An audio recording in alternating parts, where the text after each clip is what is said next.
And so tonight's about entrepreneurship and impact. And we've got two phenomenal people I'm going to introduce you to in a moment. Paul Lindley, who is the Chancellor of the University of Reading, and a lot more than that, let me tell you. I'll introduce him in a second. And Lincoln Marley, who is an activist and entrepreneur, and himself doing a lot of work with youth. And what we're going to do tonight is have a conversation with these two people, one from the UK and Europe, although with a multinational background, and I'll say now, actually, that Paul was brought up for 15 years in his early childhood in Zambia, and Lincoln, talking about the contextual issues of entrepreneurship here in South Africa. And what we're going to do is have a session where I'll introduce you briefly to Henley. Now, this is a chance for me to tell you about Henley Business School, those of you who don't know much about it.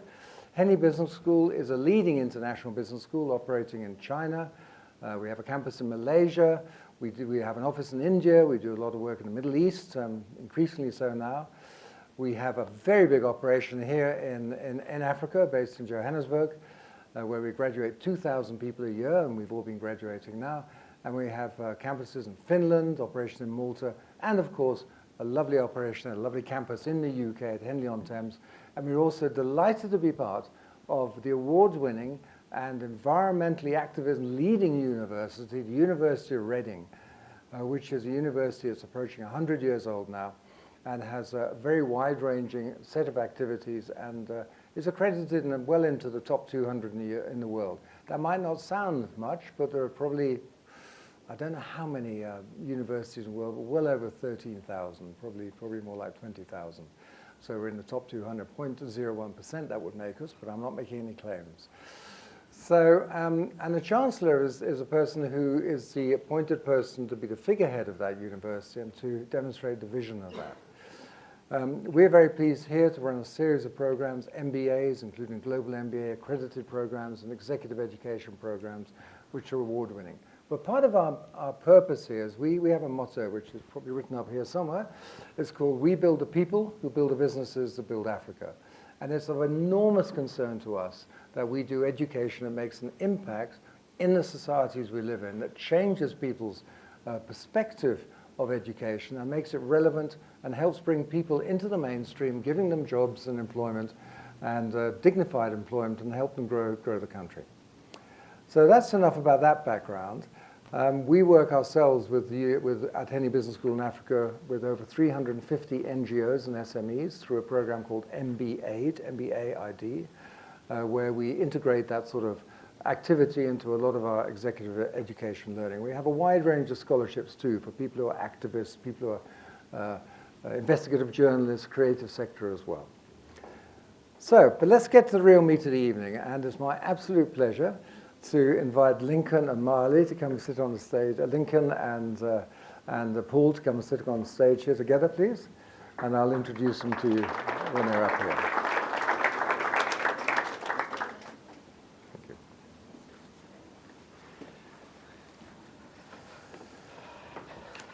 Thank you, Paul. Thanks, Lincoln. I'm going to introduce you both because you'll be too humble, both of you, to say what you really do.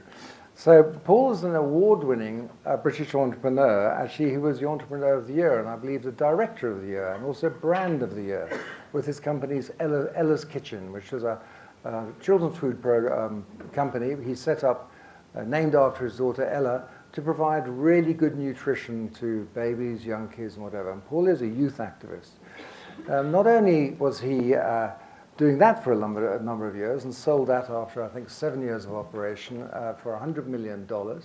And that's a company he started himself. He was originally an accountant with KPMG, but branched out. And he's really built an amazing company that's multiple award-winning. He's a best-selling author, and has got a new book out as well, which I wish we could show, but it's really worth reading. I'm sure you'll say something about that. As the Chancellor of the University of Reading, his job is to be a figurehead for us and bring values and direction and vision. And I have to say, it's been wonderful to have him, because he's brought that sense of entrepreneurship, of purpose into the university, which helps us all, as being part of the university, to get a direction and have a really strong sense of social activism and belief. And I hope you're going to say more about that. He's an activist for children's play and children's health, And welcome, Paul. Thank you very much, John. Thanks for having me. Thank you. Lincoln, Lincoln's, I mean, a lot of you will know Lincoln, I'm sure. He was CEO of the fintech pioneer Lesaka Technologies, which I'm sure you'll say a little bit about. You worked with Standard Bank for a long time in very prominent roles.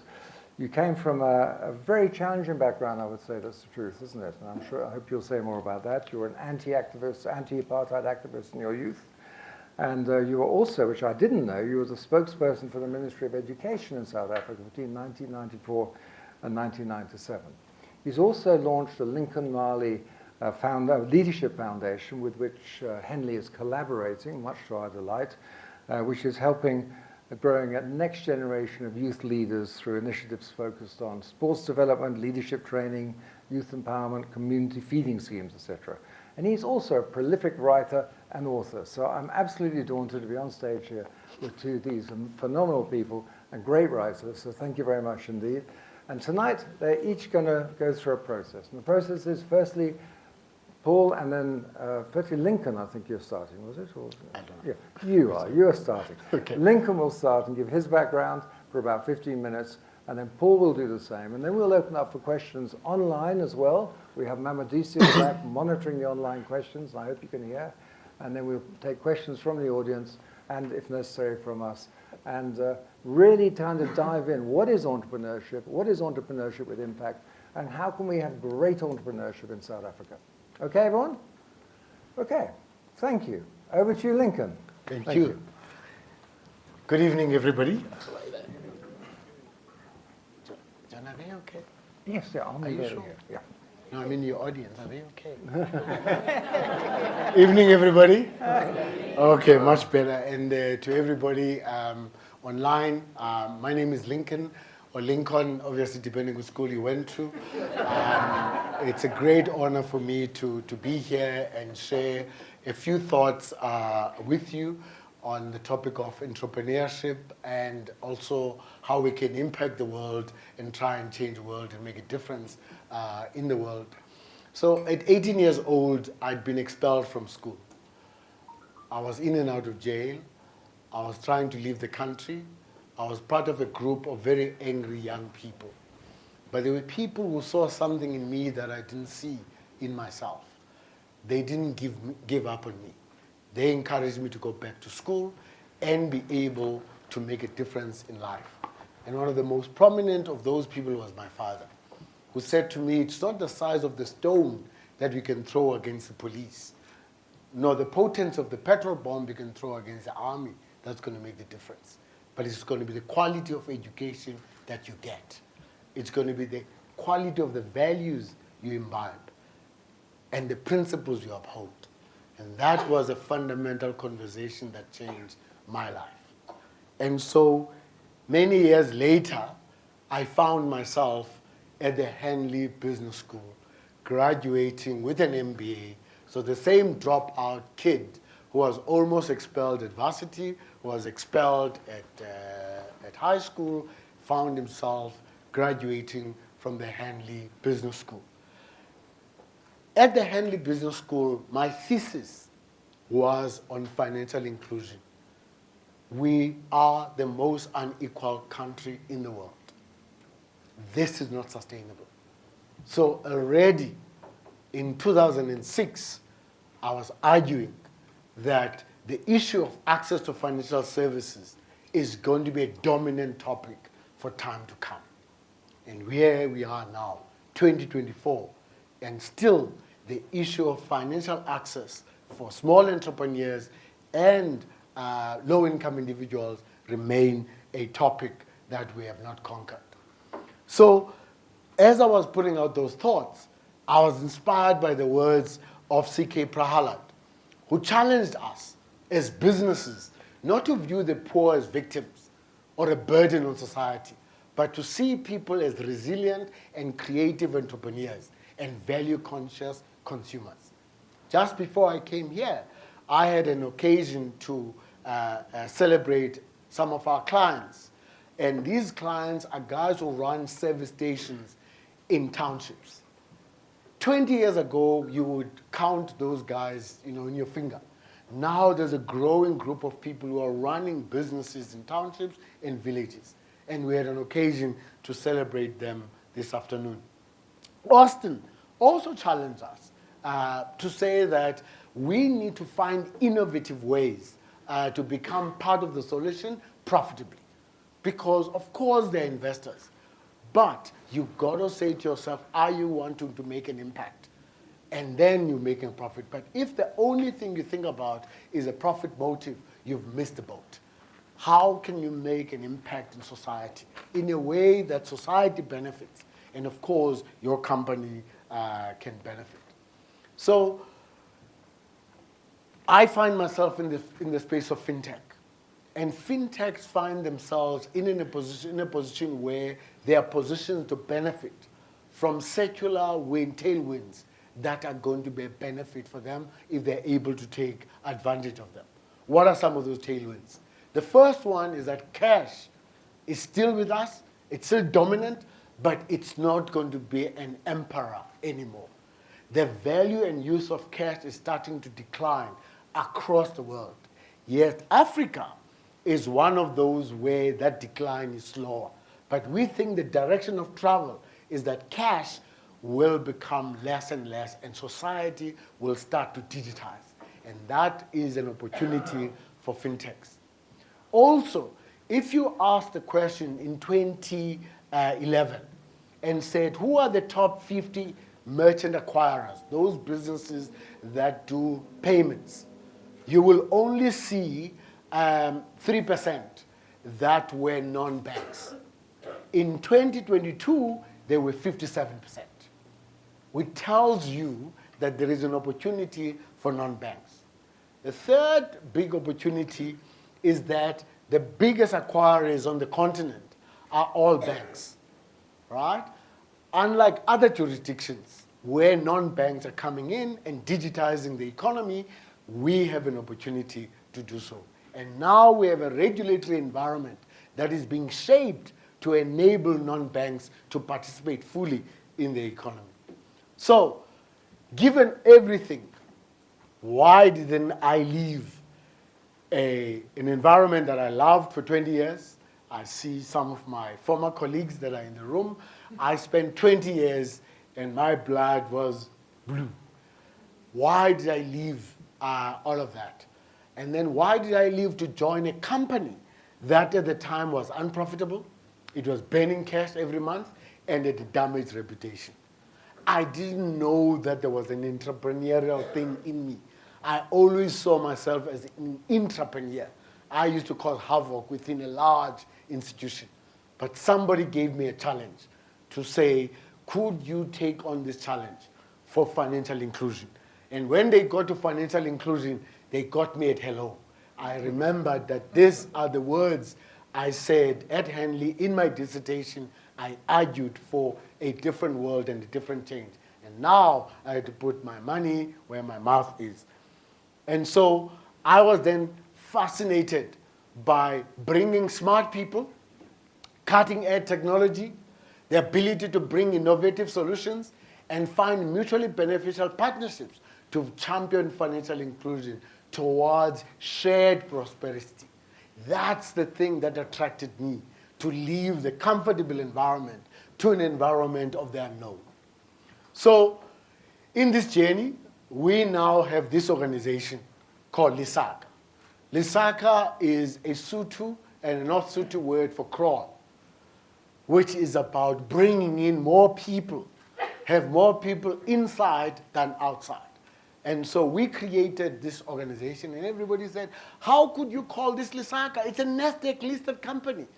I said, well, the investors are interested in the impact that we're making, not in what our name is.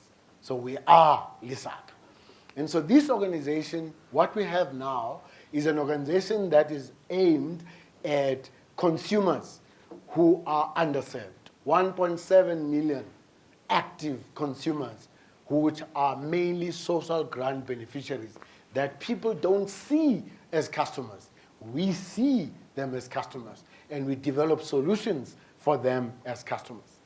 We have then a merchant division that's involved in the payments environment, right? And you'll see businesses there like Adumo, Gap, and all of that. And then we're in the informal market that everybody runs away from. We see that fortune at the bottom of the pyramid where we can make a difference in people's lives, and then we've got a large business. Now, I want to then talk about this notion of entrepreneurship and running businesses of entrepreneurs. And what are some of the things that you have to think about in leading a business like that? The first thing is you need scale. In order for you to be a relevant business, to compete with some of the large organizations, you need scale. In order for investors in Nasdaq to invest in you, you need scale. So because of that, we've acquired a number of businesses to build from that business that was in trouble 3 years ago. We are now the largest fintech in Southern Africa by us building scale and also growing organically. Yet, while you need scale, you need entrepreneurship. Because you can't persuade entrepreneurs to leave their businesses and sell them to you, and they come to this large corporate, and everything is called their group, a bureaucracy. So now, how do you find this dynamic where you are leading entrepreneurs who have to remain agile, remain entrepreneurial, but they are also working to a larger thing? It's a wonderful dynamic, and that makes me grayer, but it's a fascinating environment to work in. The second thing is about having the humility to accept that you don't know it all.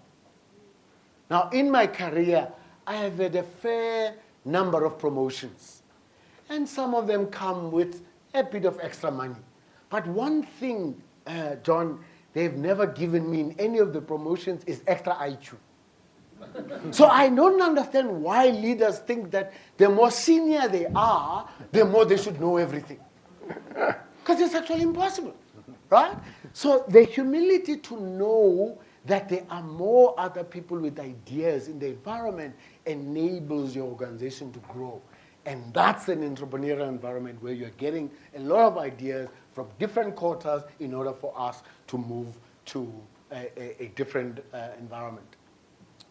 Then there's this thing about you could have the best ideas, but unless your organization is only going to be run by tech and there are going to be no people, and you say, I don't do the people thing, I'm just an innovator. Well, I've got news for you. If you have to deal with 1 or 2 or 3 people, you've got to start to do the people thing. Because the first job of leadership is to love, appreciate, and understand people. Leadership without love is manipulation. And when you fake it, people are going to see through you. If you're in it for yourself and you're not in it with them, people are going to see through you. And you will not get that discretionary effort from people. You're not going to get that push for people to give their all because they think that they are part of something.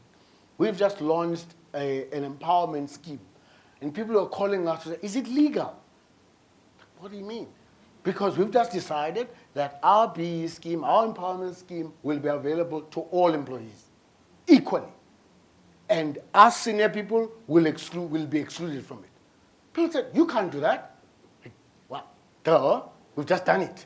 Because we want our people to believe in the company. So it's not on the basis of rank or how many years you've been. We want everybody to be part of it because we want our people to be the core of our success.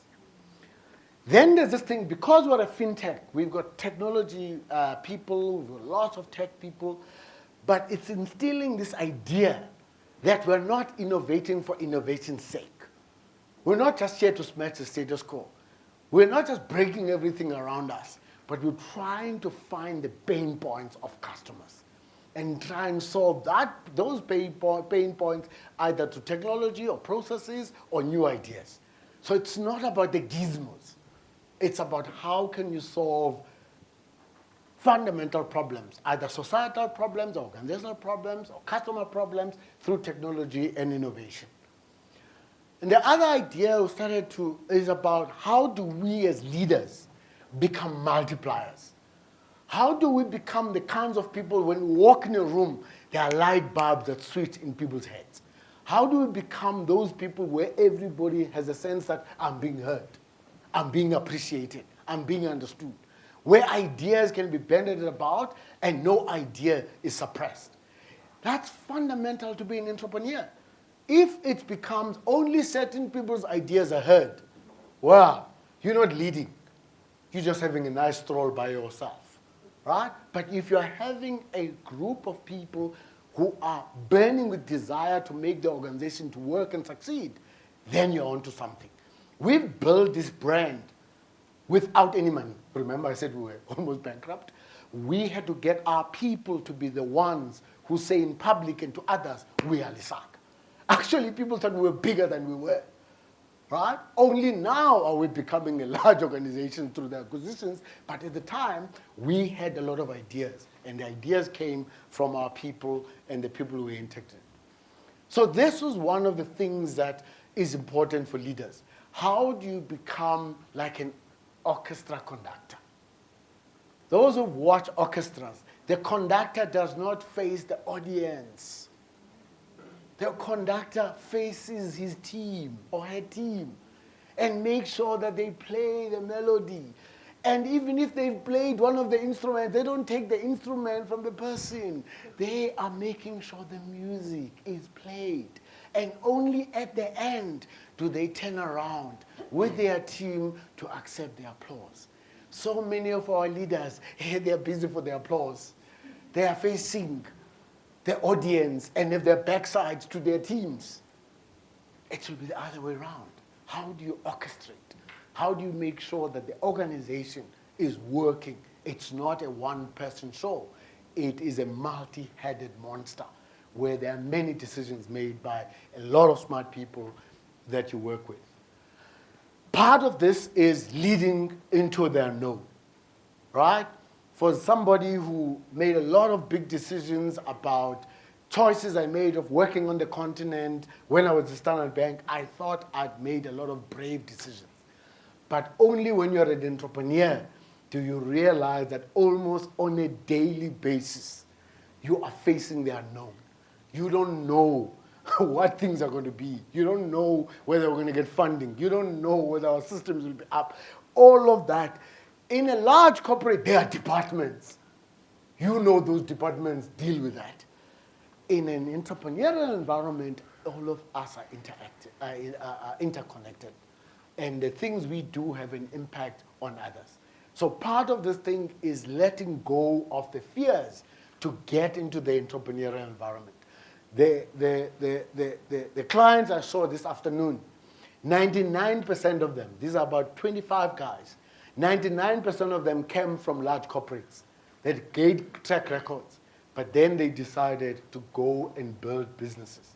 Like Paul had a sterling career and decided to become an entrepreneur. But you've got to accept the fears. They are part of the journey. Accept that there are no clear answers whether you're going to succeed. So on my journey, I've been there now 3.5 years. In the first 18 months, there were days I would drive home in tears because of the painful environment of trying to change a company, trying to make sure the company succeeds. There are many times I ask myself, why did I change from where I was to where I am now?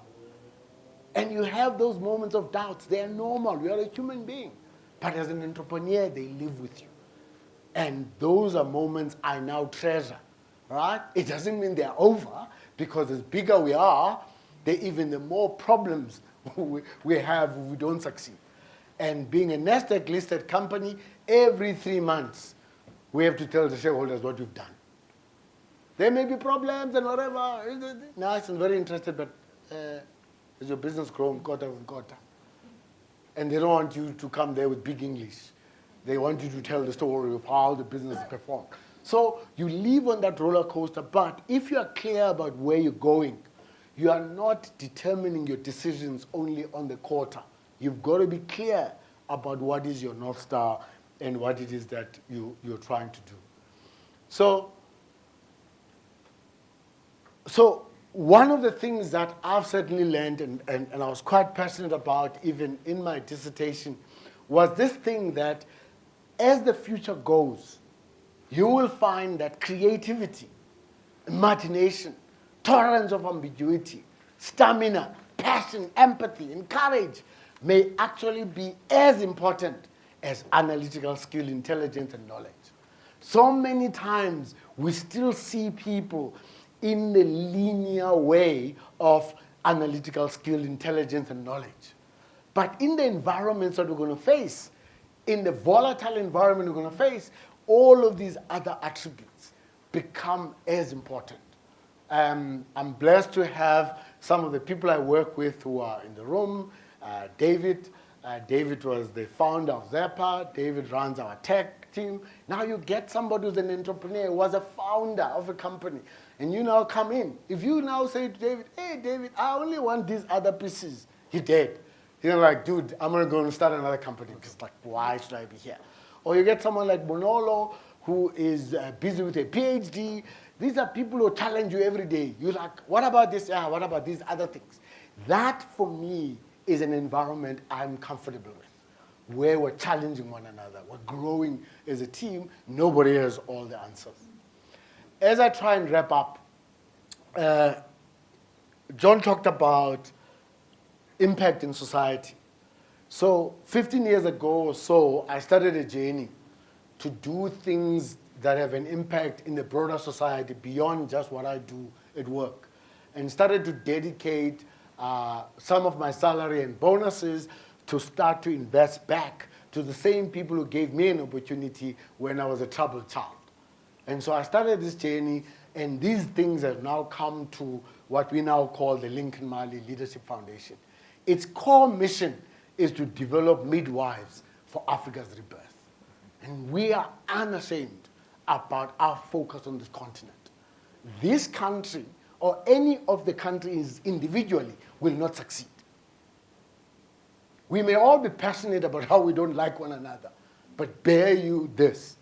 The biggest markets in the world are your Europe as a group. America, Brazil, India. Then you say, oh, no, I'm Gambia on my own. Ain't going to work.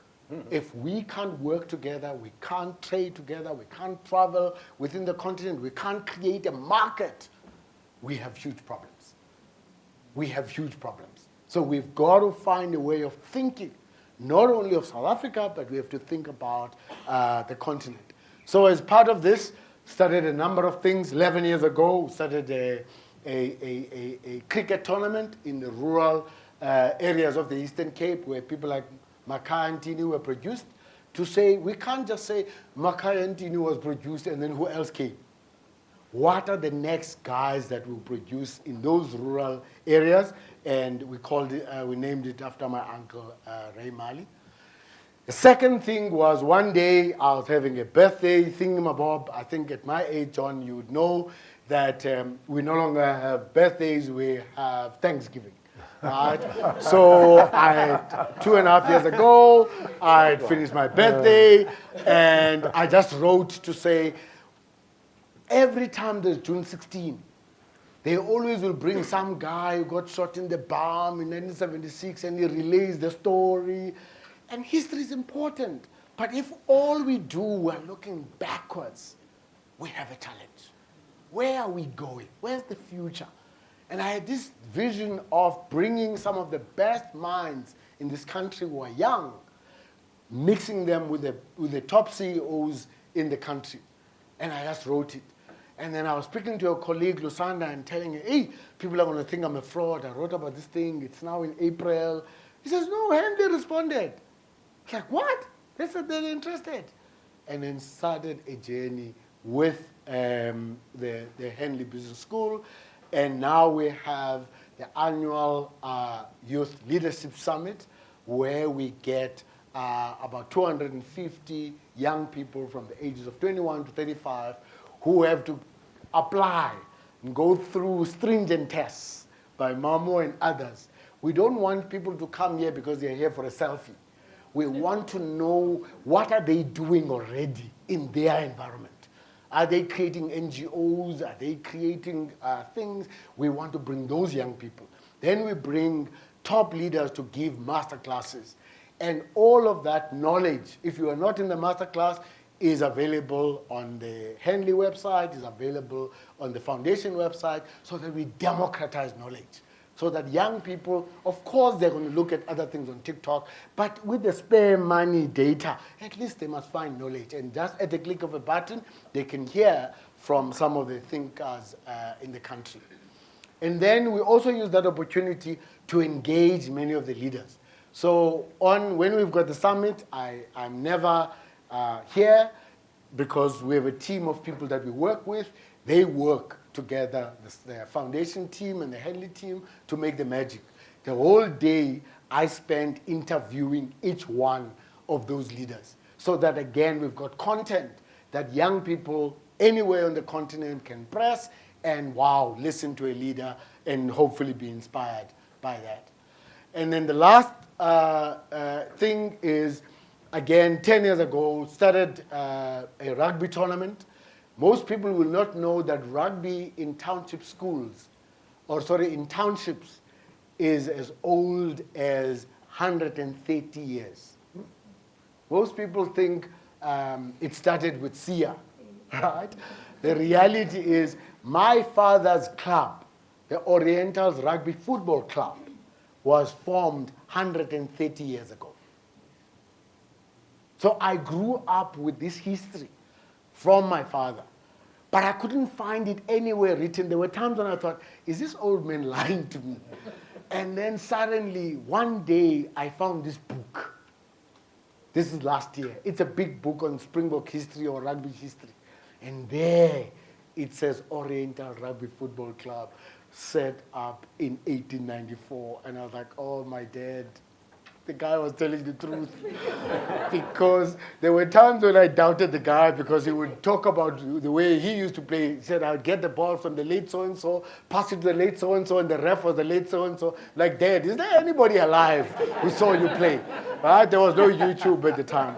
So we started this tournament with 8 schools. And this year we had 24 schools and 528 boys that played the tournament. Right? And next year, we will have 50 schools and 1,200 young boys who will play this tournament. And that, again, is trying to work on young people, make sure that we give them the opportunities that I got when I was young. And then the highlight for the year for us was an invitation to England by the Seven Oaks Rugby Football Club for our boys to tour and play against Tonbridge High, Sutton Valence High, and Brighton College, and also the Seven Oaks Juniors.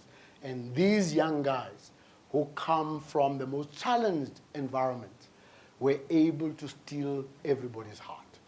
And this is the way we want to grow the game and grow young people.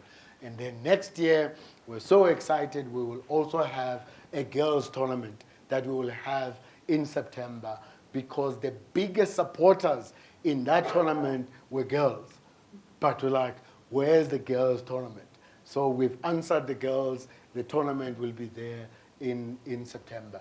And we've been heartened that our teams now that were invited in the UK to play have now been invited by some of the top rugby tournaments in South Africa. So next year, our boys will be playing at the Grey PE Festival. Our boys will also play the North-South School Rugby Tournament in Stellenbosch, and our boys will be playing at the St. Stithians College. I want to end off by saying somebody saw something in me when I didn't see it in myself. My job is to find others where they don't see themselves and we see something in them. And I want to challenge you to think about who are the people that have had a profound influence in your life.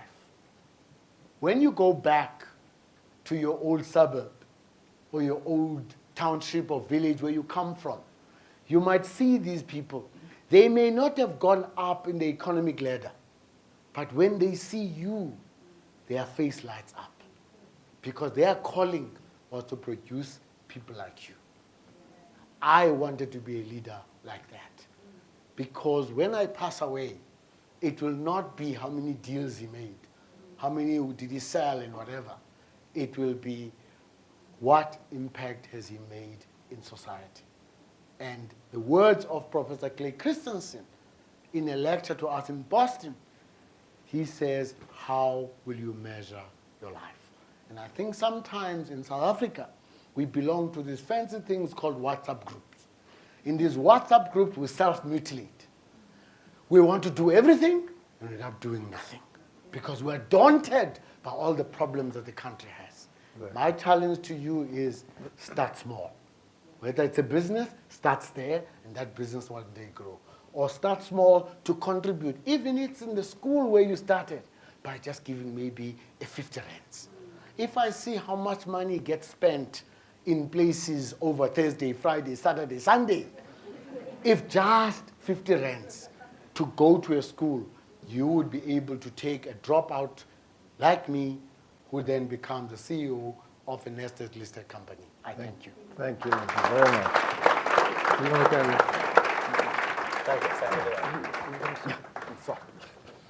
Thank you, Lincoln. That was extraordinary. Thank you. Thanks, John. Well done. Fabulous. And over to you, Paul. Okay. Thank you very much. Wasn't that great? Fabulous, fabulous, fabulous. You know, when there's two people to talk and you're the second guy, you're sitting there and you're thinking, oh my God, he's great. And then you're thinking, okay, I'm going to get confidence because he's great, because somebody thinks that I can follow him. And then you think, two things you worry about. You think, oh my God, am I going to say something directly opposite to what he's saying? And it's going to be these guys kind of, what's the right thing? Or even worse, you're going to say exactly the same thing as he said. I'm not adding no value, so I'm just taking up your time between you and a drink later. And then you get comfortable that what he's saying is aligned, hopefully, with what I'm going to say. And then you worry that your flies are open. And then you just check that, and then you're OK. So we're good to go. So John very kindly introduced some of the things that I've done. And that kind of is a little bit like my what. It's not me. It's not who I am. And I'm going to say a little bit about like who I am, really. And that is, I'm not this guy with grey hair here and the accent. For a start, I haven't got an accent. You guys do. The second, the guy isn't the guy with the grey hair. The guy is this little boy inside of this body that's never grown up. And I have this imagination and this free thinking, this self-confidence to be able to do the things that I guess I've done that you've heard about. Because I think they're actually the great skills and attributes of a good entrepreneur. That ability to think like you did when you were a 5-year-old. So what that's allowed me to do is, as John touched on, I started my career with KPMG, a corporate job. I then worked for Nickelodeon, children's television channel. Children, for the first time in my job, sort of work there, which has passed through for the next number of years. And then I set up my own company I'll talk about in a little bit. Then after I sold it, I sort of thought, what next? I'm in my 40s, what happens next? I don't want my life to be that 7 years that I built this company. So I thought, I spent so long working out what my brand was, my business brand was, and how we could communicate that, and what its values were, which were really important, as I'll go on to explain. What's mine? So I spent some time, and I kind of worked out that the two things that I try and do now is, one, use entrepreneurship outside of mainstream business. Why is it a business thing that there are entrepreneurs? Why aren't there entrepreneurial public servants and charity leaders and social enterprise people? So how can I take the skills that I've learned, the networks that I've got, the ideas that I've had, into other spaces that aren't about just making money? And then the second sort of thing was around children. Children's rights, their well-being, their welfare. And how can I overlap that Venn diagram so I can work in a space where they both overlap? And I found that. I'm privileged to sit on the board of, you know it as Tekalani Sesame Street in the US, a wonderful non-for-profit organization. I've worked with the Mayor of London to try and solve child obesity in London through entrepreneurial thinking. And I've written 2 books, one of which was about the huge power of thinking like a toddler for adults. It's been taught at business schools, personal development. If we could find 2 minutes of every day and think as we did or as we had the potential to do when we were 5 years old, we would look at our problems in a different way and we wouldn't assume there's one solution to anything. And that book takes us through. It's called Little Wins. And then the second book was published a few months ago called Raising the Nation.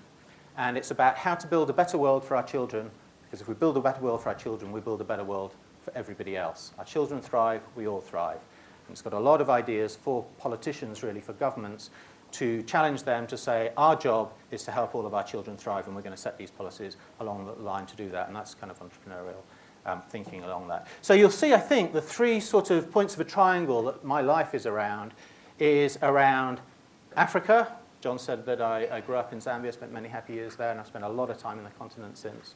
Children and business, and how can we overlap those things. So over that time, I have spent 35-ish years now working in business. I've been an employee and an employer. I've been an entrepreneur who's asked for funding and sort of built my business with investors. And I've been an investor myself. I've been a director and a shareholder. I've seen kind of business from every angle. And I reflect on the two big things that I've learned from that journey, from all of those bits of jobs, not just as being an entrepreneur. And they're the two things that I think make business tick.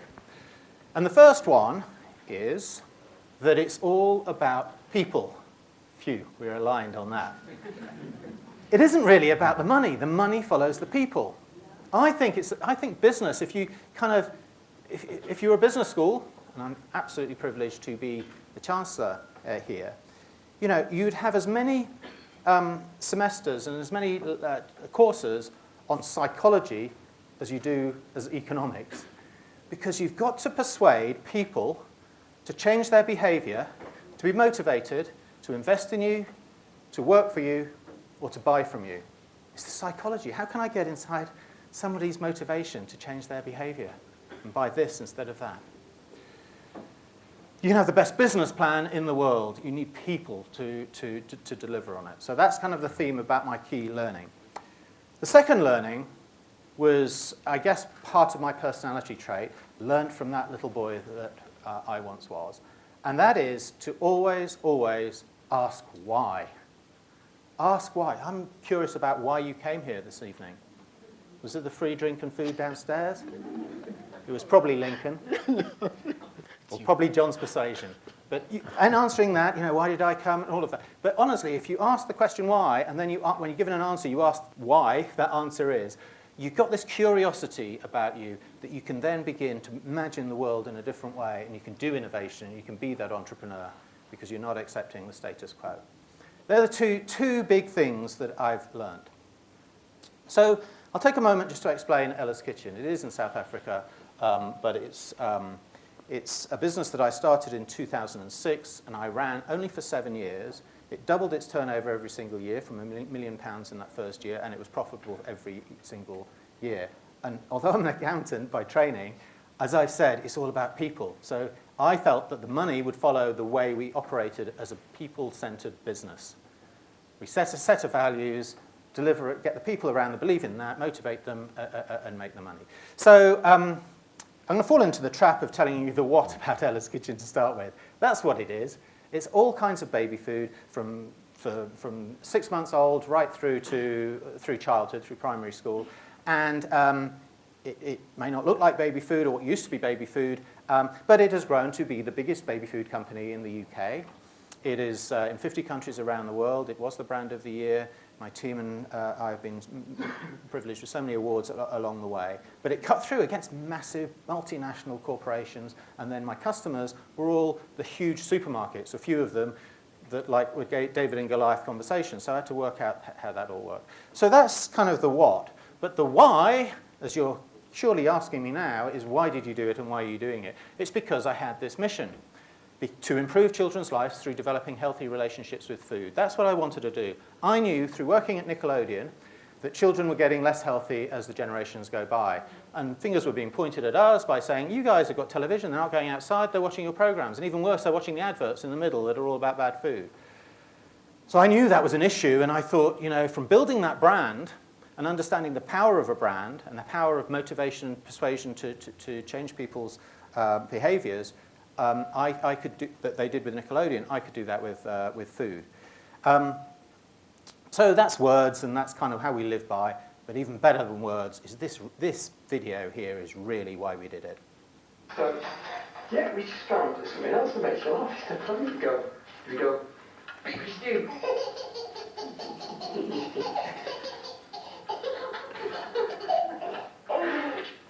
It's Ella's kitchen, beefy stew. No. Everyone's smiling, that's a good thing. So the dad on that YouTube video, which I just found by accident, that's gold dust for a marketeer, for a brand.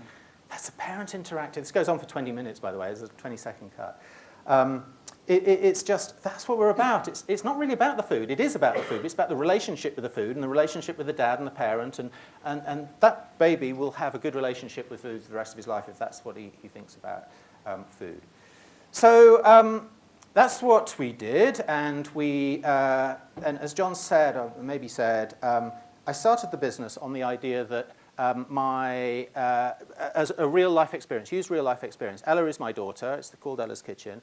When she was baby, the experiences we had of trouble of getting her to eat some foods was there, and I just used, being the little boy that I am, silliness, mess, games, just messing around, make her laugh, open her mouth, and we give her food. And if it's healthy food, if it's delicious food, she'll eat it.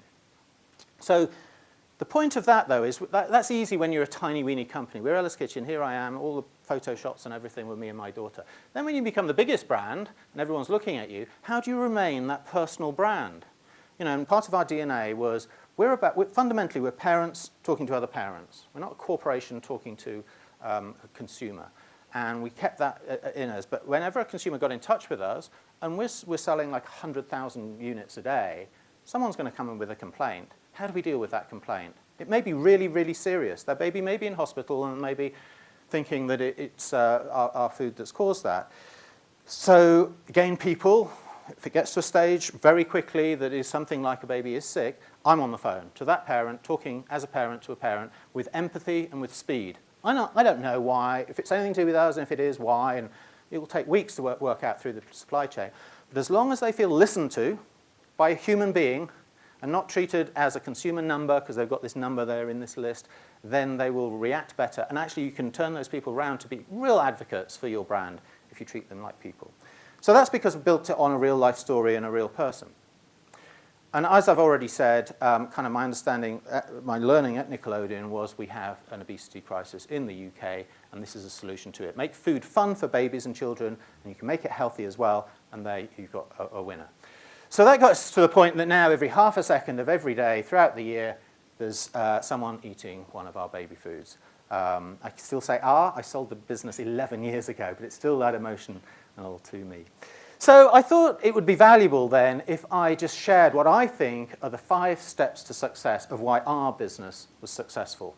Sold it for $100 million, and I started with a mobile phone and a share certificate, and a lot of optimism and a childlike innocence about what would come. So here are my 5 learnings to what we did right, I think. First of all, to be a great entrepreneur, you need an innovation mindset, which means you've got to be prepared to fail because you're going to fail loads. But we fail every day. Who hasn't failed at something today? You meant to do something, you missed it by a minute. You meant to go somewhere and the meeting overran, you didn't do it. You failed to get your wife or husband a present because it's their birthday tomorrow and you've all forgotten. That sort of thing. That's human. So if you're comfortable with that, if you're not comfortable with that, don't be an entrepreneur, basically. But that innovation, that imagination that you can create something that doesn't exist and go for it. And here's some of the things we did with that innovation mindset. For a start, we changed packaging completely. Until us, every single baby food anywhere in the world was in a glass jar, and it was orange, and there would have been about 4 recipes. And it hadn't changed for 50 years. People bought it because their mums bought it beforehand, and it said, I'm functional and I'm safe. Trust me. Legislation has changed in every country around the world, so baby food is safe. And I just thought, when you have your baby, you're at the most emotional time of your life. It's the most precious thing you've got. Who you give trust to with your most precious thing in your life is a really, really big deal. So we listened to them, and we took the idea that we could work with emotion rather than just the functionality, and we'd be emotional. So we changed that packaging. Tactile, colourful, Different processing, less processing needs to be done with that packaging, and took that gamble. Second innovation we did was we looked at the recipes. People want more than 4 or 5 recipes. So we mixed things together that other people hadn't done, knowing that they tasted delicious, done a lot of testing, and babies are great because they market research, there's no like, it's like, I like it, or it's on the wall, and I don't like it. So we messed around with recipes and created what became for us iconic things. With marketing, I had no money. But I used to work at Nickelodeon, remember. So I worked out there was a way of not using money to get national awareness by going back to when I used to think, when I sat at my desk at Nickelodeon, and I used to run the advertising, and I knew that there was a minute every hour that we didn't sell. So what did we do? We gave it to a big corporate. We gave it to Standard Bank. If they were advertising, they probably shouldn't be advertising on a children's channel. But and Standard Bank will come back next year and say, you know, you gave me 20 spots for this price last year, and then you gave me 2 more because you hadn't sold them. I want 22 next year. And so we said, I persuaded them that was a bad thing, and they could then use their own program marketing, which they got no money for. And I said, here's an idea. You give me the spot, and I'll give you a few pennies if I sell anything. If I don't, you've not lost anything because you weren't making any money. So I worked out a way, innovatively, of not using cash to build a national presence. Nickelodeon reached 75% of the market, anyone with babies, young children. And I could then go to the big supermarkets and say, I'm only this little guy and I've got no money, and so give me a good deal, but I can make this brand everywhere. And it did, and made a very cheap advert with my kids in it, and it worked. It all fitted together. And then as we built the brand, we sort of focused on, let's be different. Everyone else focused on the mum and dad. They're the people who put the hand in the pocket and put the take the money over. We thought, no, to focus on the children. Let's have children's-sized vending machines, and let's think like a toddler and a kid all the time.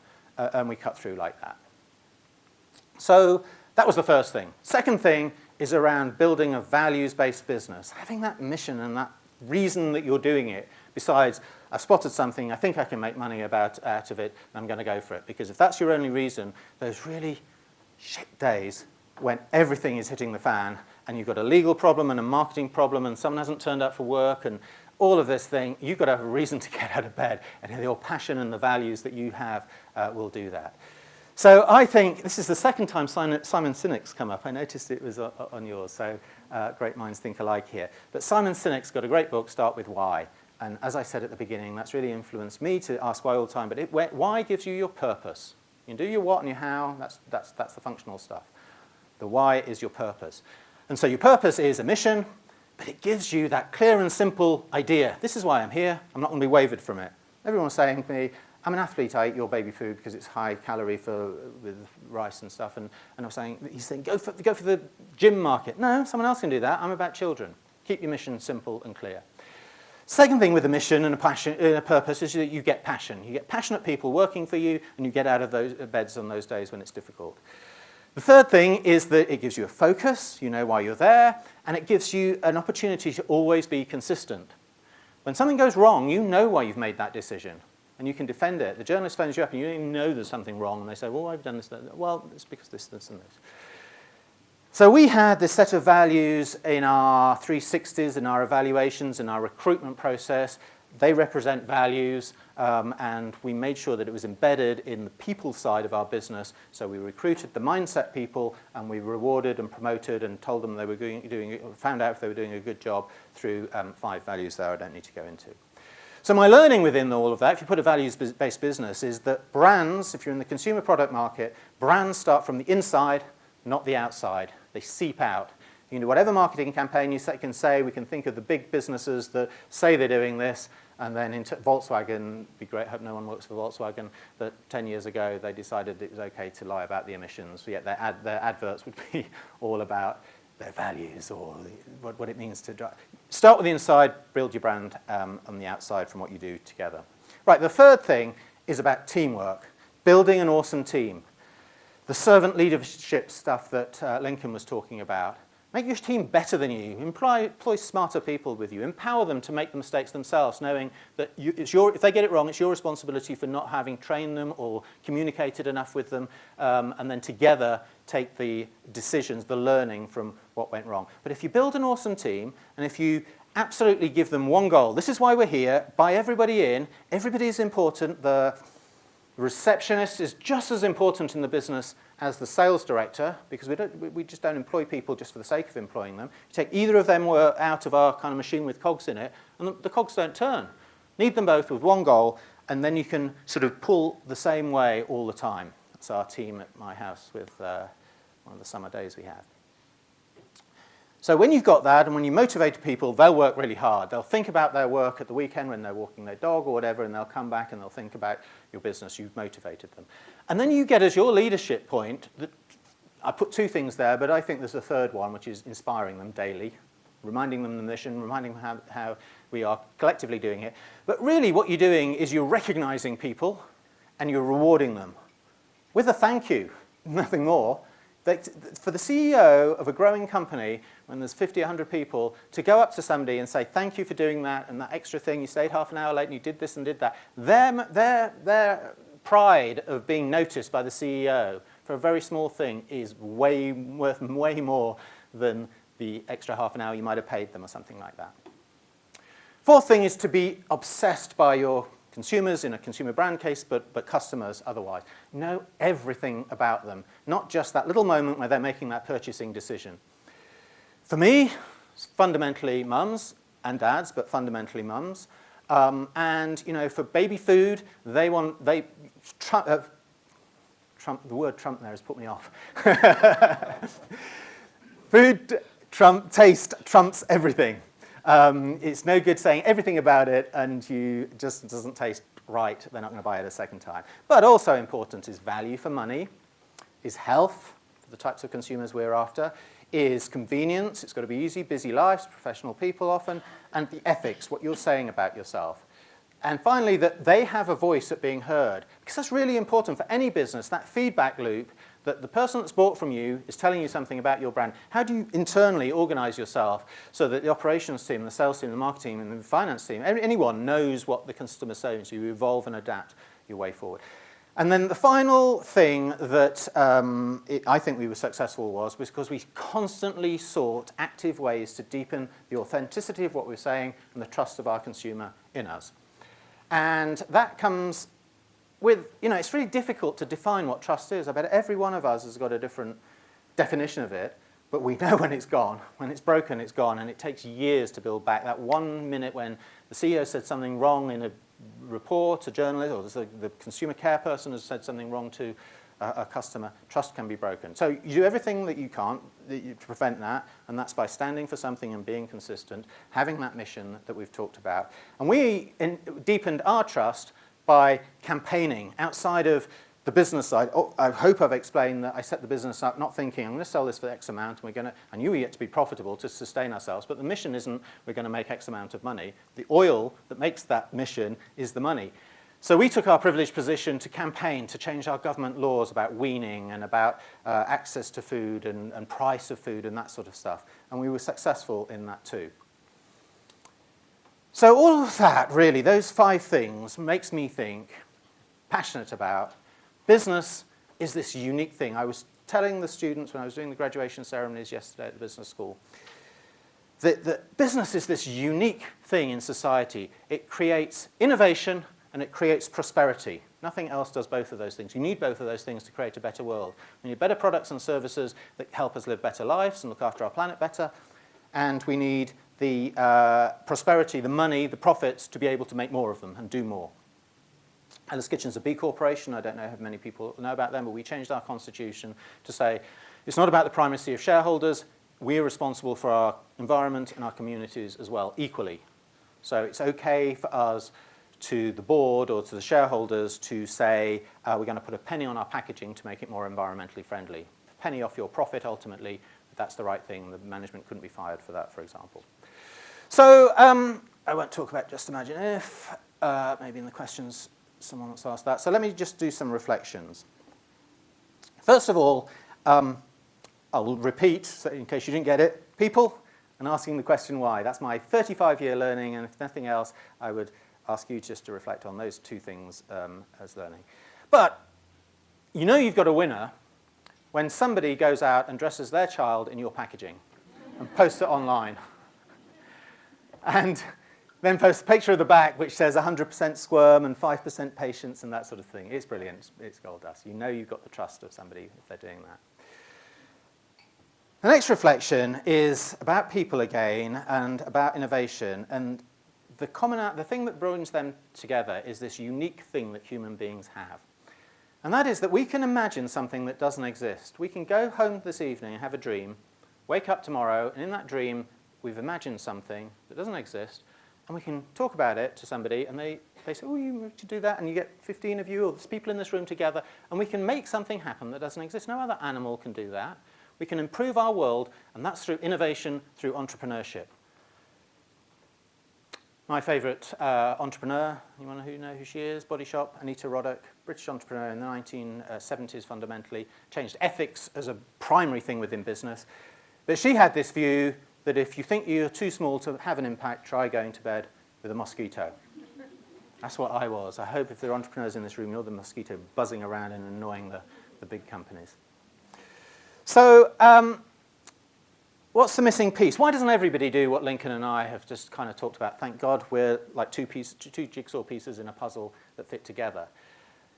And I think it's about leadership is the missing thing. Some of the things we've talked about, some people don't see leadership that way.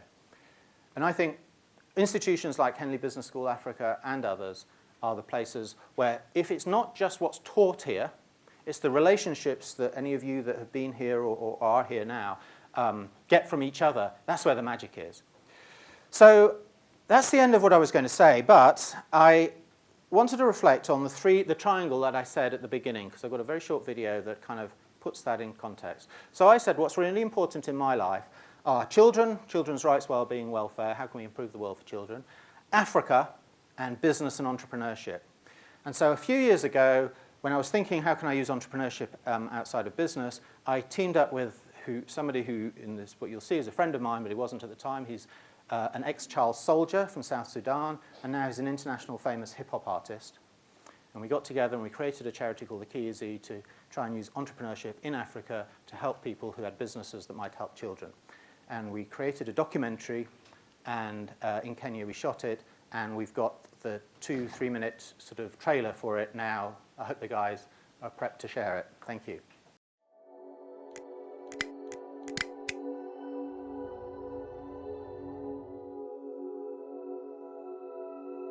With a mission to impact the lives of children in Africa's continent, two friends, internationally acclaimed hip-hop artist Emmanuel Jao and award-winning entrepreneur Paul Lindley, founded a social enterprise.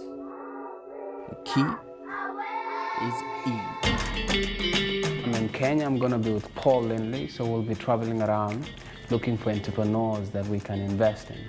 We're finding entrepreneurs whose businesses socially benefit children. If we find things that have got huge social impact for kids but don't really have a business model, I won't invest, because they're effectively charities. When we were young, man, these were my streets, you know. There was two options. You either become a thief or you become a thief. I ended up in a very abusive marriage. I just didn't want to see any young girls from Kibera go through the same. We started doing house visits and a lot of these kids were locked up, chained up. I think Emmanuel is going to want to help everybody, and I think we've got to get some focus. I've invested in other people, investing not expecting any return, and I've done that all my life. Kind of massively impressed by everything that you're all doing, but now we really want to understand the business side of it. Have you got a projection for that first year of how much money you could make? I just like the project. He gave a really, really bad pitch. The heart of this program is not about finding a social cause and just supporting it. So we want to invest that somebody can use that and make something much bigger from, and make a much bigger impact in their social change. I see myself in whatever he's doing. I see that I can help. There's another way of doing it. I won't put my name to it. So if I'm going to be pulled to invest in what you want, that's not fair for me. So I don't agree where you want to invest. Give me my part and let me invest. But giving him £5,000, I might as well give to a random person on the street, because they'll have told me as much about how he can create that business as he did today. I'm just stepping out just for the sake of peace. Which entrepreneur will secure the investment? Africa can only grow as an economy for next hundreds of years. The news that comes out of Africa is generally negative, and that affects the confidence of the people here, and it affects the perception of the rest of the world about here. Africa, away. Oh, Africa, away. Africa, away. Oh, Africa, away. Africa, away. Oh, Africa, away.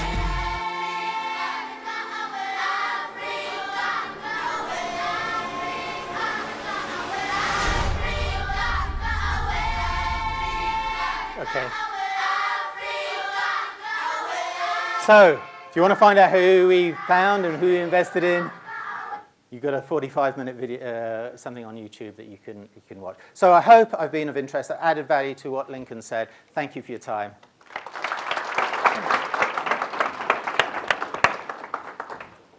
I'm Ken Sani, co-founder and CEO of Unify Energy. I got a question for you, Lincoln. I want to ask, I know you mentioned acquisitions at scale, which I also believe is what entrepreneurs should look at. Building a business from scratch is much more difficult, rather acquire. So my question was, on your recent acquisition, what were the principles you used in terms of what did you use as a yardstick? Was it net profit, EBITDA? How much cash did you have in the deal, or were you over-leveraged? And yeah, that's what I want to know. The principles mainly. Yeah. So I think throughout the 3.5 years, we've had the same investment committee, very robust conversations, and the criteria we use are the following things. One, will that business add to the scale that we've got? Will it be EBITDA accretive?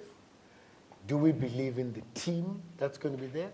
Will it give us more solution set or a bit of geography and add to the scale? Those are the key things, because those are the parameters that allow the team then to get into a negotiation or whatever. When you look at deals, everybody is going to be an expert after the deal is done.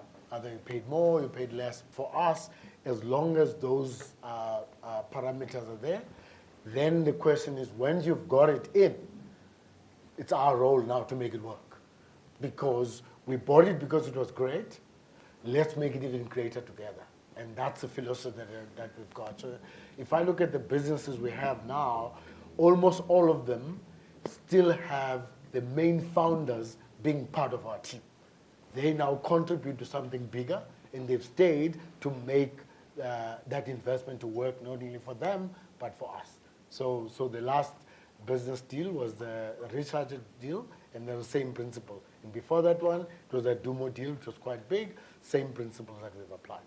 And we've been consistent with that. And so generally, as an organization, we believe in the organic growth story and the inorganic story, and we try and push both of them, because it is possible also to just buy growth, but the underlying business is dying. So we want to be able to measure ourselves on both those. Hope that makes sense. Yes, please, Paul. This won't answer your question, but maybe it will somebody else's. It's on the same themes. You talked about acquisition. I've got the experience of sale. I sold my business. So what was I thinking about? If that's of value to anybody, I could answer the same sort of way. That's important. Yeah. So people that are getting to the point where they're considering how growth happens next. How do you decide what time and who you're going to sell to? And I know I specifically thought about a horse race. I thought about jumping over 3 jumps that had to get over until I knew that it was the right deal with the right people. And they're all to do with the word value. So first of all, values. Did these people have the right values that I've talked about with my thing? Because my daughter's name was on the can, so I cared for it. But I think most of us care that actually it's going to a good home, whatever. The second thing was, which was value. Clearly, it's got to be what you think it's worth, or it's got to be that Venn diagram overlap between the minimum you're going to accept and the maximum they're going to pay, and there's got to be some alignment there, and I'd recommend people find that out pretty quickly on that journey. And the final thing was added value. What are these guys going to bring to help productivity, to help efficiency of cost, to bring new markets, that sort of thing, distribution, that sort of thing. So I thought through those things, and I sold my business 11, 12 years ago. I could complain about, well, they didn't do this, they didn't do that, they didn't do it. Fundamentally, it's great. I can look at my bank balance, and I can look at all the things that I've done afterwards with that opportunity that it's given me. Okay, more questions. Thank you very much. Sorry, John, before you take more questions, I just want to bring in the people online in the room. Lindy asks Lincoln, how do you make micro businesses investable? I think it goes back to some of the things that Paul was talking about, because the business itself has to make sense, not only for you as an entrepreneur, but to somebody who's willing to pay something. Because we all have great ideas, but if there's no customer that's willing to put money, you are not going to have a business. If that business also doesn't have a customer experience ethos, because sometimes people tell themselves they're entrepreneurs, all they're doing is hustle. So they've built this thing, and they've left it there, they've gone and built another one, built a third, a fourth one, and they call themselves business people. No, you're not. Because you're destroying your name, each business that you say is there, and then you ask people to invest in it.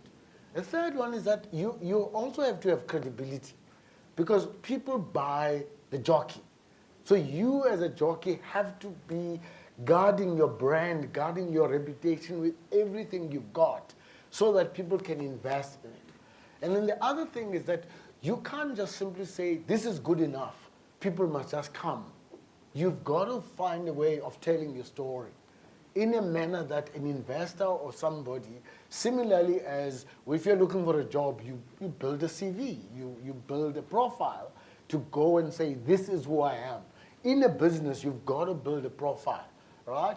Paul was talking about the way they thought differently about innovation in branding, innovation in positioning, innovation in the way they were doing their cartoons and everything. That's all stuff that says, how am I going to be different? So in order for somebody to invest in you, they've got to believe in the thing and also think that they can get a return from investing in the business. It's not just, I've done it, everybody should just invest. You got to go out of your way. So we, again, in our business, we try every day to get new investors in or retain the investors we have as Lesaka. We use the same principle when we're dealing with our customers, the micro merchants, the sole traders. We want them to be better, because if they are better, we will become better.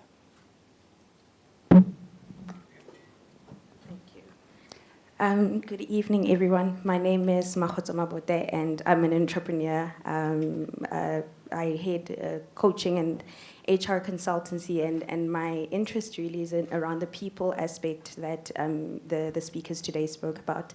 And I think, Lincoln, I was interested in finding out from you in particular, in a country like South Africa, where there's a huge unemployment situation, and particularly with our young people, how do the people who are starting the businesses and actually building these businesses that are meant to sometimes address this, balance hiring for the immediate need, but also identifying people who can weather the storms and be able to align with their values and be able to grow businesses that people will be able to one day pass on to, generations? Because there's always this, I think, a difficulty at the moment where how do you match what you need with the fact that, running an entrepreneur business is really incredibly difficult in South Africa.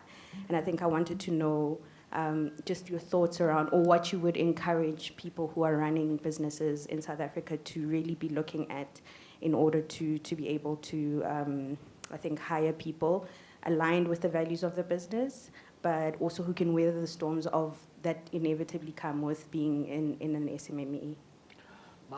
My biggest plea is, no matter what the business pressures are, don't settle. Don't settle. It costs you more to hire the wrong people. It also costs you more not to let the people who are not fitting into your team with everything that you've done and supported and everything, letting them stay destroys the others and destroys your brand. I'm obsessive about hiring the right people. I believe leaders must be talent magnets. You've got to be so excited about hiring and working with incredibly good people. When people gossip about me, they always gossip like, that Lincoln, he's not that good. He just has good people around him. You're like, duh! That's the point! Right? Right? I think that's what Paul is saying. Why would you go and hire people who are more tough than you? Go hire the best, right? Because they will make their organization better. And so, never compromise on that. And if you've made the wrong decision, you and the employee will know. Be honest, be upfront, work it out. If it doesn't improve, you gotta call it quits because it hurts the business. I could have said exactly the same thing, but let me give you a practical example of how we tried to implement that. And that was, we made it very clear. So our recruitment, everything is in prep, isn't it? Always. Yeah. So it's in the preparation of your recruitment, and the easy thing is, the difficult thing is you've got 1 hour with somebody, or maybe a series of a couple of hours with them. And it's really difficult to work out who's saying what and is it the truth and how they're going to perform. So the two kind of levels that we had was a general mantra of recruit on mindset, not skill set. Obviously, you need an accountant to do an accountant's job. So, but then they've got to fit in. I think I had 86 to 100 people towards the end of my time. One bad egg, because they can't do it, is not 1% of 100 people. The impact is much more. And then the crucial thing that we did was I always did the last interview, and I was very keen to say to them, don't think it's over now. We're going to offer you the job, but the interview really lasts until the end of your probation period. You've come to us and promised a whole load of things that you've done. Here's your CV, and you've promised you work like this, and this is your expertise. We've promised to you, this is our environment, this is our culture, this is what your job is. Now, we are going to structure times over the next 3 or 6 months so we can check in with each other. And if you're not doing well, we will be cold with you. Not cold, but we will be blunt with you in terms of you're not. And at the end of the time, if you're not cutting the mustard, you're going to be out. I'm sorry, with this cuddly brand, but it's not fair on everyone else. Absolutely. And it's not fair on your ambition and your mission if you have got second best people. So we'll give you a chance, but don't think that the interview is over when you leave this thing. We're taking a trust in you. You're taking a trust in us. We understand that. That's your career you're with. But, and we did let go of, probably a disproportionate number of people at the beginning. We got better at it, but we got rid of people. Thank you, Paul. That's fantastic. And over here. Hi, everyone. My name is Faith Makubedu. I was actually part of the Lincoln Youth Leadership Summit 2024. It was actually an honor and a privilege. I think one of the reasons why I was chosen to be part of the group was because sometime last year I actually founded an NPO named after myself, Faith Nomgabo Makubedu Foundation, that actually advocates for literacy.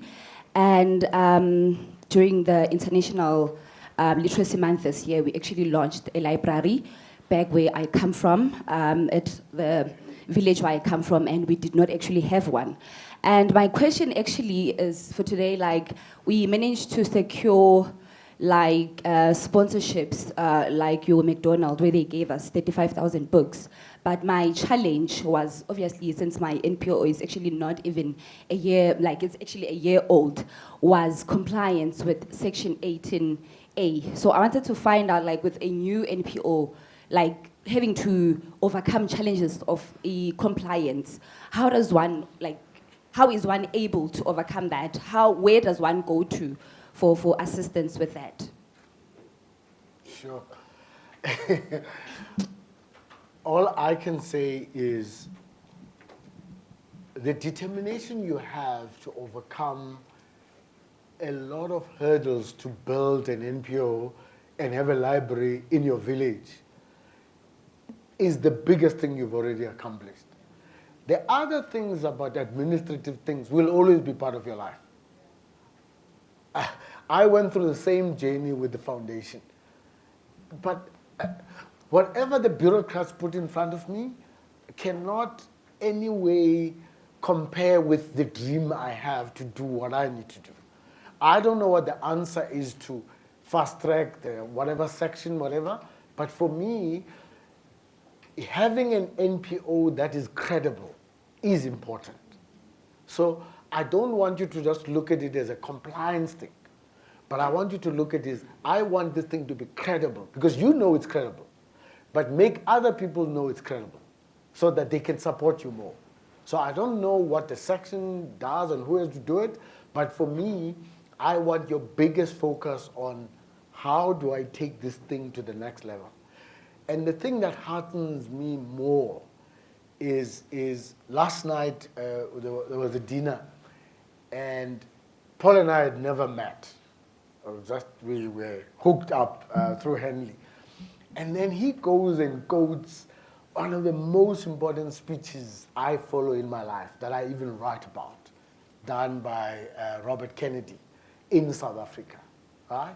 And he talks about Robert Kennedy from 1966, not the original. And he did it in Cape Town. And he talks about actions that we take and their ripple effect. You have decided to go and do something in a village. That gives me so much joy, because that's what we wanted the foundation to do, to inspire people to do things. Maybe somebody here might help you with the Section 58. But for me, I just want you to know that what you've already done for the children there is big. And I, for one, will donate some books there already. I cannot help you with Section 58, but I can help you with the books, because that's important. My name is Pulani. I will say I'm just an ordinary person. My question is on your approach to dealing with the giants that had years and years to bottle food for kids and the environmental impact. How did you deal with the resistance of those giants in the market? Sure. And for you, Lincoln, it's about Africa's challenge. Coke and Fanta has been the challenge. How did you deal with that? And over and above getting motivated from your father and whatever, what are the failures that you faced and overcome in all those years? Thank you. Okay, so in my market, the supermarkets are so dominant.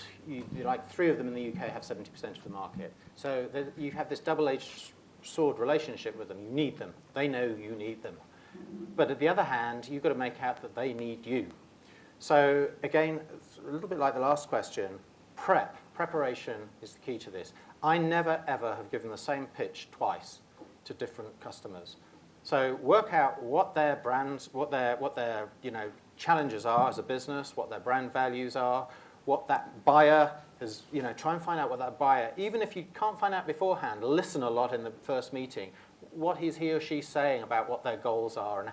And you've got to pitch yourself and position yourself that you are so different that at the end of the week, when they've talked to 15 people, whatever it is, that person is going to go to their boss and say, that's the one we should get back in, or that's the one we should go for. So the 2 things within that are your unique proposition, make it really clear, and make it so that they can't turn it down. Because you've understood that their position of why they might want it might be different between A, B, and C. And the third thing I kind of would say is you can get momentum very quickly. Because if you go with the first one, so I did an exclusive deal for 6 months with Britain's second biggest supermarket. Across the country, hadn't sold a penny's worth of anything to anyone. Suddenly they've given me 350 stores, and that's the start. And then when we started doing well with that, and we got a little bit of marketing, and we could hear mums talking to each other about us, then Tesco come to us, the biggest one. Oh, we've seen this. Why didn't you come to us first? Well, because we didn't want to, in case we got it wrong, we didn't want you to get it wrong. We wanted, and and I wouldn't have said that to Sainsbury's. That's the exact opposite that I said to. So you get momentum, and then they don't want to miss out. FOMO's kind of stuff. So that's the approach that I took there. In my book, I talk about my time in Standard Bank. I was responsible for low-income banking or mass market banking. We did incredible things, opened branches in townships, brought ATMs, and all of that kind of stuff. And Standard Bank was ahead of its time. In 1994, they were the only ones who were doing banking for black people, right? set up the e-bank and all of that. So we drove all of that. And I needed to persuade the organization to take this to another level. And I couldn't succeed. And I was promoted to go and run Gauteng in that time, 2005, I think it was. But I was angry because I saw the future of banking in South Africa being the mass market banking. But not everybody could see it. So I took out my anger through writing the dissertation at Henley. Right? And I wrote about the future. And Capitec took all of those things that I wrote about in the dissertation and have implemented them, and they've been rewarded by 23 million customers. So there's somebody who's written a book now about Capitec, and they've taken a quote from my book about that experience because it's real. It's not a blame game. It is what I wrote then. And the good thing about Henley is a reputable institution. If you read a dissertation, it stays there, right? You can't say, no, I said it. No, but did you say it at that time? So that was my biggest failure because I couldn't persuade the organization. And yeah, so there are many great things I learned and I got from the Standard Bank Group. But for me, what I wrote about in my book, my biggest reflection was I couldn't persuade the organization to take it to the next level. And again, the reason why I'm at Lesaka is because I still see so much fortune at the bottom of the pyramid. What people run away from, which is the micro merchants or sole traders, I see a future there. When people look at social grant recipients, they don't see a future, I see a future. So what I see now, I have an opportunity, in a way, to deal with something I couldn't resolve at the time. So it's a big failure, but now it's a big opportunity. Thanks, Lincoln. And yes, I know. Thank you. I just want to say, I just hope that the Capitec founder wasn't in your syndicate group. No. Sir, thank you very Hi, much. good evening. My name is Tianus Bosch. I'm a solutions engineer. I help clients to solution whatever they want to take into the future. And as Lincoln said earlier tonight, I no longer have birthdays. I now only have Thanksgivings. My question is, how do you use people like myself in Africa, and it's particularly Lincoln and Paul, how do we, at our stage in our lives, volunteer to uplift the youths of Africa? And then secondly, how do we become hand in hand with that? I don't look like a midwife, but how do I become a midwife?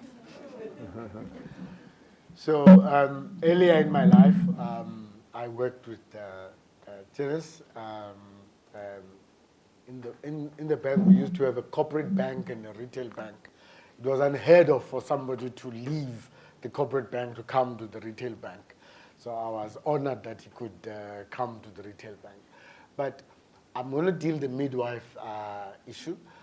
I think the midwife issue is about each person using the skills, expertise, and passions that they've got to make a dent in the space that they find themselves in. This is what I advocate. It doesn't help for me to try and be a midwife on something that I have less knowledge about or less passion or time or resources.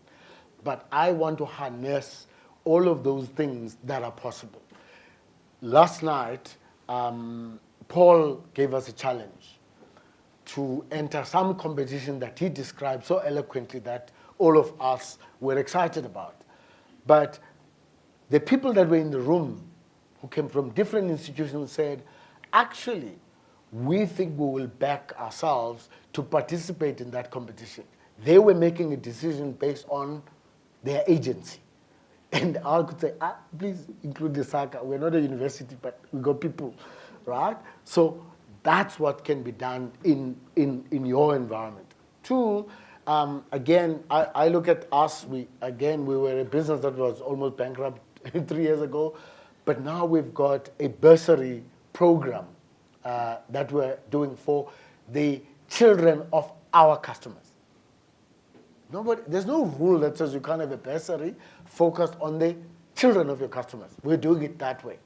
Then we've got a graduate program that David and them are going to start on Saturday, where we want the best young minds that are not only just going to be tech people, but they can be owners tomorrow. So we want guys that can be founders of companies. When David and them choose, they're going to choose kids that have got such an opportunity because they could be the Pauls of tomorrow. Again, it's in our control. So for me, influence where you are by making a difference. So if I'm at Lesaka, how do I make Lesaka the best company to work for? How do I make everybody at Lesaka feel that they're appreciated? Paul talked about the value of what we say and do as leaders, right? At Lesaka, I'm the most visible person. What I say and do and how I behave has a big impact on so many people. I can't have an off day, right? Because when I get home, I can't bring the gum from work to my family. When I get to work, my wife, maybe I had worked with her, she had paragraphs with me, I can't bring that to work. So how we as leaders impact others, right? So I see this midwife thing as wherever environment you're in. And then I've described what I try and do outside of work. So I think you will find ways where you can contribute and be a midwife, regardless of age and whatever. I think all of us have got something to contribute. And Very Paul, quickly. please. Yeah. I've got 3 quick things to say, and one of them is going to be teasing you a little bit, because it's a brave man that assumes what a midwife looks like. Second thing is I think you're blessed in this continent, and especially this country, with something that you've offered the world, and it's part of the answer to your solution, and that's Ubuntu. That you can collaborate with other people to create a bigger whole than the individual, and I think that's fantastic, and you teach the world, and you can work out how to do that, that your skill set, along with some other skill sets maybe in this room, can help, like the people that Lincoln supports. And the third thing was, because I'm an entrepreneur, to take the opportunity that Lincoln opened up about this competition, because there might be people in this room for whom that is really important. It was that slide that I passed through, and I'm glad I got this opportunity now. It's called Just Imagine If, and it is a global competition that I founded and Reading University now hosts. The prize is £100,000 worth of research to an entrepreneur. The entrance for entrepreneurs are that they have set up a business or have even the idea of a business to solve a global challenge. The reason they're doing it is to address one of the SDGs, but they're using a business model to do it. But they're not scaling. It's potential to scale, but they're not scaled. And the university research or the business school research can help them scale it. We've run it 3 times. We've had winners from 3 different continents. We haven't had a winner from Africa yet. We've had finalists. We have 10 finalists out of the hundreds of applicants we get. They come to Henley Business School in England. And we find a winner. And it's an awesome way to show that business can solve global challenges. He's been very humble. There were 3 people around the table that put their hands in their pockets to ensure that there was a South African entrant or competition next time in 2026 when our next final is, that we perhaps collaborate between different business schools, different sectors of society to find that awesome idea that might win that prize for that person from this country or this continent. And I'd love to just imagine if, I don't know if there's a follow-up to this, but there's a website, justimagineif.co.uk, but through John, let's try and get South Africa to have a really big presence in that, and let's get them to win it. Yeah, thank you, Paul. That's absolutely fantastic. I know we have a question online. I'm coming to you in a second, ma'am. I just want to say that actually the people who volunteered for that was the Dean of Gibbs Business School, the Chancellor of Wits University, Lincoln, and ourselves. So that's a really interesting collaboration to try and build. We've got one question over there first. No, she's about to offer some money. Yeah. Oh, sorry. Were you about to offer money? Oh, but otherwise we'll have the question from online first. Okay. All right. Then we're going to have to close down after that, I think, on time. So, Mamo, please. What's your question? Okay. So this is from Joel, and Joel is asking: is a B2B business harder to build as an entrepreneur due to the importance of having strong networks? And secondly, is that same B2B business more attractive to an investor as they potentially have stronger networks to influence its growth? And I think that's for you, Paul. Well, I'm not the B2B guy.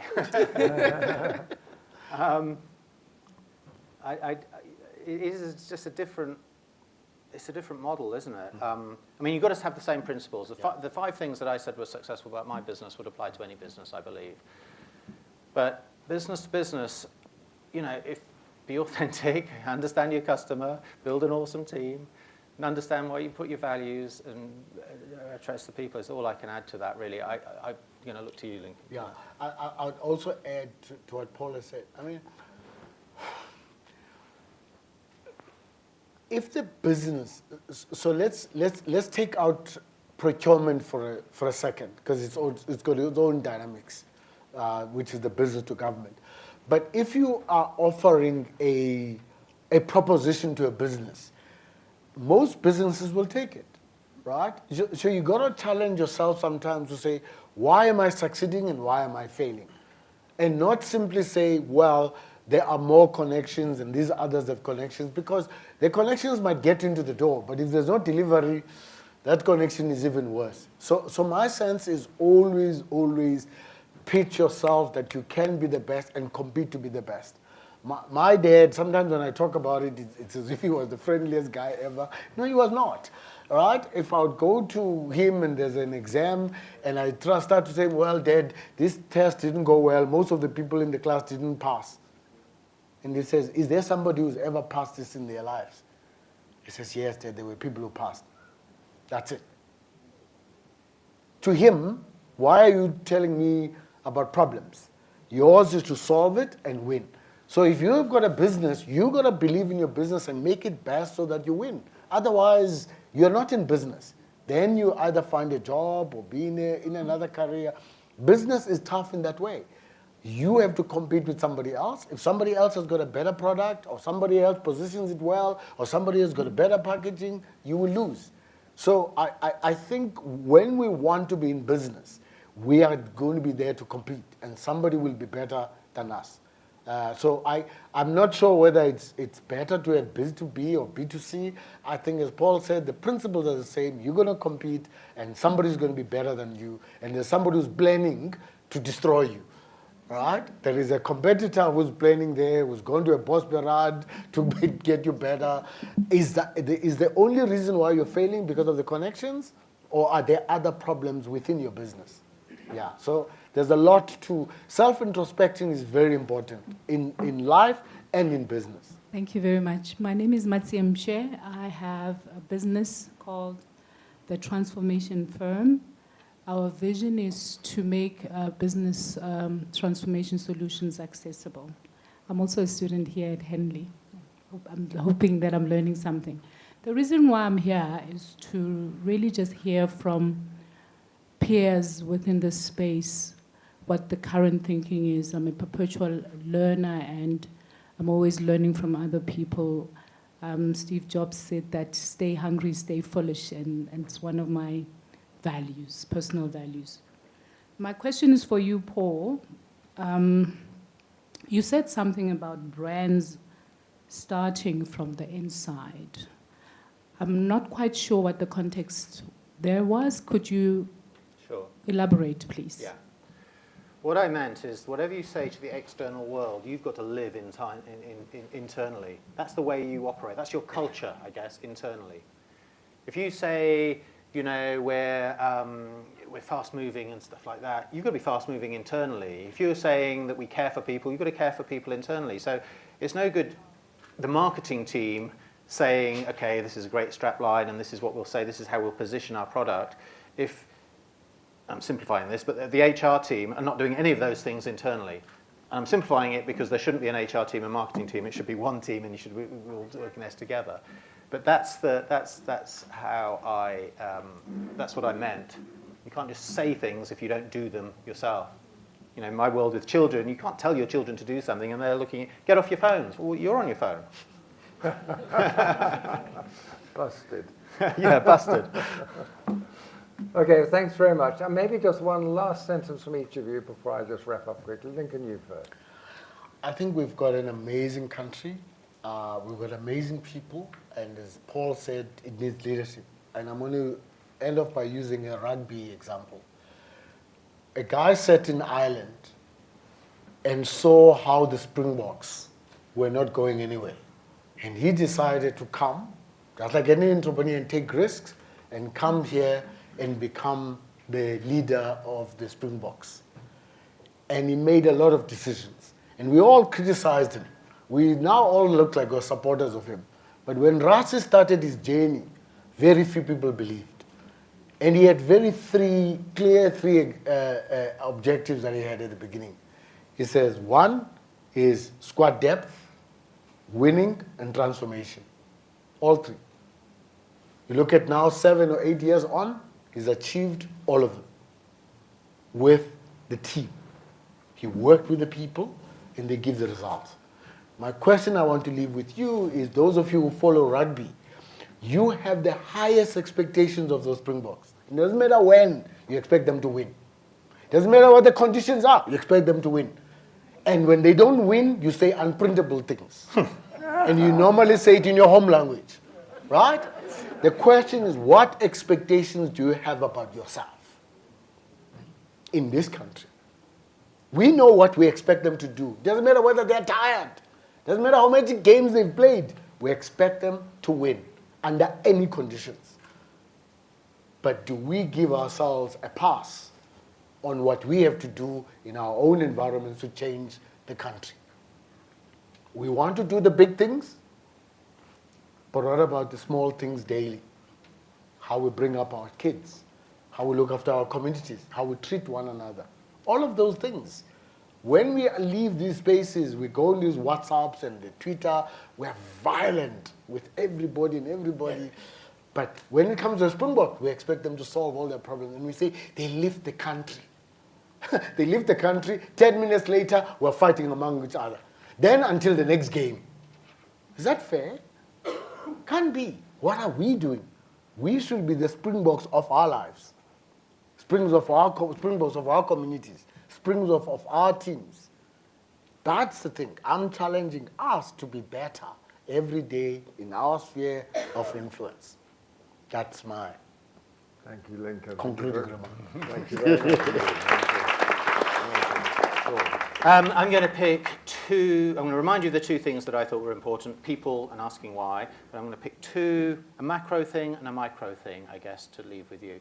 The macro thing is about optimism for where you are now in this country, on this continent, which has its enormous problems, but it has young people. You may see them as part of the problem, a short-term problem, in terms of making sure there's employment and making sure they're educated and giving opportunities. But long-term, 45% of your people are under 25. 20% of people in the UK are under 25. Young people have ideas. Young people are more open to ideas and adopt ideas. Young people have the energy. Most entrepreneurship needs those things. So an opportunity for entrepreneurs, when maybe there isn't the formal jobs for them to go to, they've got to make the jobs, that's another incentive where you can be optimistic, I believe. If you get the right skills, if you get the distribution channels to walk a business thing to reach the hard-to-reach people, the people who might have the brightest idea in the world, but they're in poverty, no one's talking to them, no one's listening to them, how do you make those connections of people to make it all work? So 1 billion people are going to be, new people are going to be on this continent in the next, before the end of the century. They're the consumers, the innovators, the entrepreneurs of the next century. And if you get it right, if we as a world get it right, there's tremendous opportunity. On the micro level, I think if we're talking about entrepreneurship, going back to it's about people and it's about motivating people. And if you're the entrepreneur, I can't think of anyone better. Wouldn't you love to work for this guy? Yeah. The energy, the enthusiasm, the passion, the emotion that he shows. If you were working for him, you would believe in him. You would believe in the mission that he's talking to you about. The fact that you're recognized by him out of 150 people or 500 people, however many people work at Lesaka. And that is just gold dust. And if you don't have that, it doesn't mean you can't be an entrepreneur and you can't be successful. Find people that are like that to work with. Find people who aren't like you. Find people that are better than you in certain things. And together, we'll find, your company will find the solution. That's my leading line. Thank you, Paul. Thank you very much. And thank you all. As I wrap up, firstly, I'd like to recognize our people as well. Thank you very much, all the Henley people, the crew, photographers, everyone, Jabulo, Mamo, thank you, Tony. Oh, we've got Spitfire Alison. Thank you very much, Andrew. All the people who put this together tonight. So please, a round of applause.